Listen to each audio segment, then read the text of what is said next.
अब ऑर्गेनिक तरीके से रखें खुद के साथ किचन के बर्तनों और बाथरूम के टॉयलेट का ख्याल। अकासा लेकर आया है organic hand wash, shampoo, toilet cleaner के साथ ढेर सारे प्रोडक्ट जो करे आपका और आपके घर का कंप्लीट केयर। सेना बहाली की अग्निपथ योजना का पूरी तरह राजनीतिकरण हो चुका है। छात्रों के हाथों से निकलकर वे मुद्दा सियासी हो गया है। इस मुद्दे पर बिहार में सरकार गिरने और गिराने तक की बातें होने लगी है। कहीं न कहीं छात्र हित का मुद्दा खो सा गया है, वहीं राजनीति उस पर हावी हो गई है। अब छात्र ठगे महसूस कर रहे हैं, वहीं छात्रों के मुद्दे पर सियासतदानों के लिए एक उर्वर भूमि तैयार हो चुकी है। इसकी वजह भी साफ है। पहले 2 दिनों तक राजनीतिक दलों ने हंगामा कर रहे युवाओं को देखा और परखा।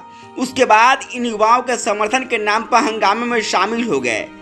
जब उग्र युवाओं के साथ राजनीतिक दल के कार्यकर्ता शामिल हुए तो हंगामा और भी उग्र हो गया। पिछले 2 से 3 दिनों में अग्निपथ का विरोध कर रहे उपद्रवियों ने 15 ट्रेनों को फूंक दिया, तोड़ फोड़, आगजनी, लूटपाट भी किया।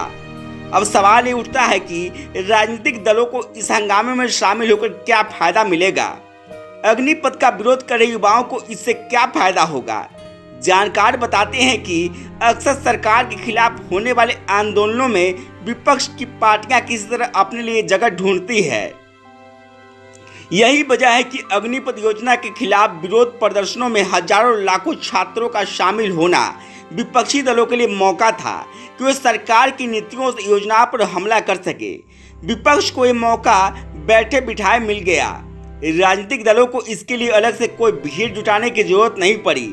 ऐसे मौकों पर राजनीतिक दलों के कुछ नेता या फिर कार्यकर्ताओं भीड़ का नेतृत्व करने लगते हैं।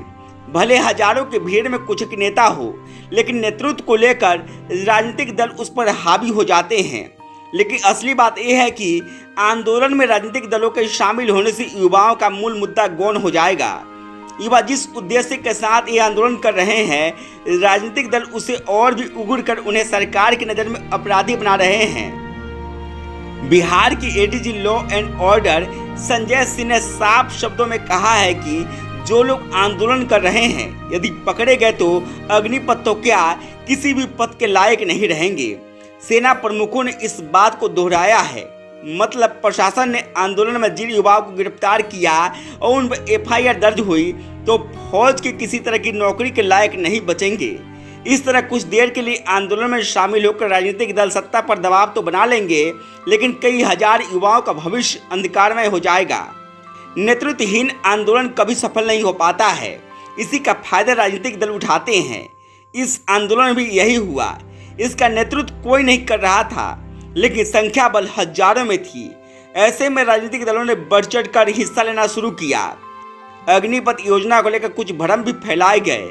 आंदोलन को और भी उग्र कर दिया गया। यही वजह है कि शनिवार को सीपीआई-एमएल ने बिहार बंद का आह्वान कर दिया, जिसका समर्थन सभी विपक्षी पार्टियों के साथ साथ एनडीए में शामिल जीतन मांझी की हम पार्टी ने भी किया। अब स्थिति ये हो गई है कि सड़क पर छात्र कम, राजनीतिक दलों के कार्यकर्ता ज्यादा दिख रहे हैं। निश्चित तौर पर राजनेताओं का इस आंदोलन से कद चमकेगा, लेकिन जिन छात्रों का नाम केस में दर्ज होगा उनका भविष्य कैसा होगा, इसका आप अंदाजा खुद लगा सकते हैं। गांव तक बिहार की रिपोर्ट।